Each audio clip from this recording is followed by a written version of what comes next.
everybody, Jillian here. Welcome back to another Heritage Layout. Today I'm scrapbooking a photo of one of my in-laws and their families in Ohio in about 1954, and I was told that it was Christmas time, so I was very excited to pull out my Christmas supplies.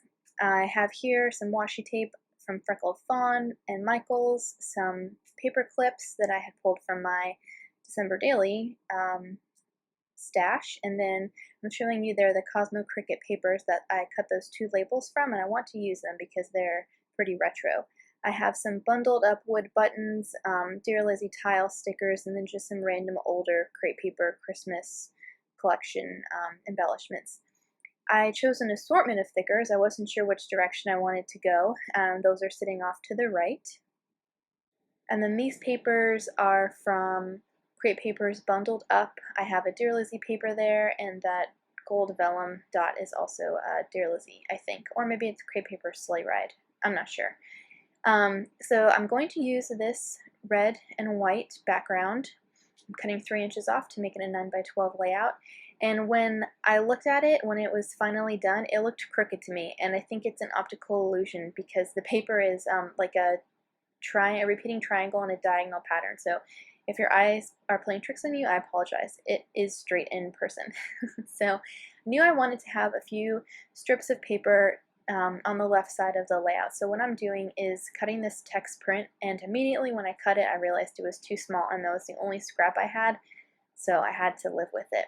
So I knew that I wanted to use the gold vellum paper and then the text print, and I wanted to mat my photo on this aqua color paper from the 6x6 paper pad, also from the Bundled Up collection. Originally when I matted it, I didn't create a large enough frame around the photo, and I wanted to feature more of that aqua color because otherwise it's just going to be like a red, white, and gold layout. So I pulled that paper out. I fortunately had another one in this 6x6 pad that I hadn't cut into yet, and went ahead and matted it again. Next, I decided to figure out what I wanted my title to, which stickers I wanted to use for my title. I pretty quickly ruled out the green and white gingham, and I thought I might want to use the aqua, but ultimately I ended up using these wood grain thickers, but not before I spelled out Spackey 4 times using 4 different sets of thickers. So after I get that figured out, I realized that I want to bring in another strip of pattern paper, and I thought maybe I'd want to go in an aqua or green direction. I'm going to place it between the vellum and the text paper. So I try out each one of those to see how it looks, and honestly I just didn't like it. I felt like too much attention was drawn to that strip. And looking at it now, I guess the green would have been okay, but I'm happy the direction that I went. So I pulled out this scrap of music paper I had. I think it's from the Crepe Paper Sleigh Ride collection. And then I just put a really thin, I made it so only a thin strip was visible, and I really like that the lyrics that are visible say la la la la la over and over and over again. So I was pleased with how that turned out. So then I'm going to kind of figure out how I want to build the rest of my layout. I had a pretty good idea, and I'm looking there on my steno pad to reference the sketch I had drawn, and I'm going to bring in these labels, I guess, from Cosmo Cricut, and I'm cutting off the edges here because I felt like it was just too much red on red, and I knew I wanted to have kind of an L-shaped layout with something jutting out from the right of the photo. So since the title doesn't stretch across the page, I needed something for that tag to rest on. So, and I also wanted to bring in some more gold to my layout. So here you can see me struggling with a piece of gold chevron vellum. I think it's from Michael's, I think. And then I also have this gold star washi tape from Freckled Fawn, and I'm sure about that one. So it just creates a nice little ledge, I guess, for that tag to rest on. And then I go ahead and get my title down, which is the last name of this family. If you've been watching my heritage layouts, you've seen me kind of create a page for each branch of the family in the tree. So I've pulled out my foam dots there because that tag just felt kind of flat, and I end up going to this tag in the top left corner while I'm kind of thinking about the one that says Merry Christmas. And so I cut the edges off of that, and I thought the red popped nicely off of those pattern papers. And I'm going to bring in some more of that gold star vellum up at the top too. So I get the tag down, and then I realize that I just don't love it. It is too antiqued.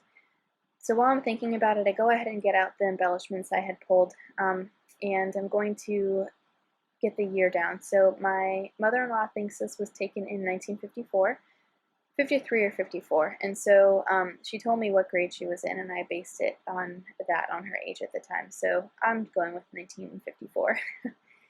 I decided to swap out that tag that said Merry Christmas for this little banner. It says Walking in a Winter Wonderland.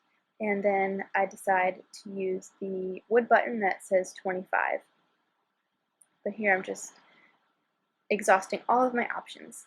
I also wanted to include those paper clips that I had pulled out, and I'm just placing them all over the layout in an effort to get them to work. And I only end up using the red and white striped one. So while I think about that, I go ahead and get the tile stickers down, and so it reads Greetings 1954.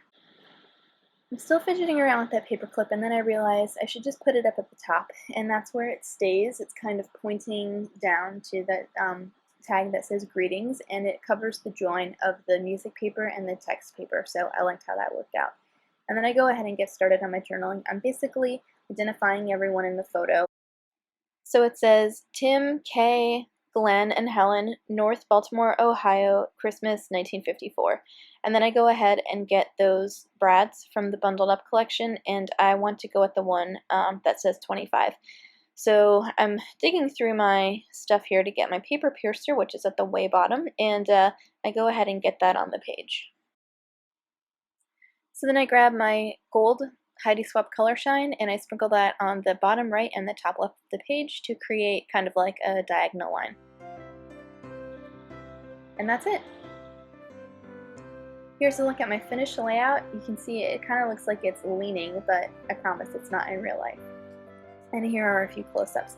Thank you guys for joining me. I love creating these heritage layouts with you, and I love the Christmas ones. Be sure to check back next week for a new episode. Bye!